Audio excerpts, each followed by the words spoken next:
simpleng ulam sa tanghalian. Ayan ang aking ulam for today. Ayan guys, gisa-gisa ang aking lulutuin ay ginisang gulay na gagataan ko. Gisa ko na yung sibuyas at kamatis kasama ang bawang.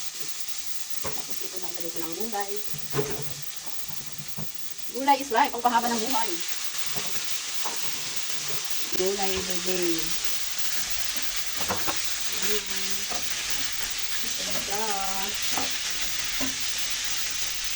Pakipan natin yan. Ay mga karins, ayan na po, naluto ko na ang aking gulay. Yan. Yan ang ulam ko ngayong tanghalian at lalagyan ko siya ng piniritong tuyo guys. Ayan. Kasi iyan ay ginataan kaya masarap yung tuyo na na-fried. Ayan.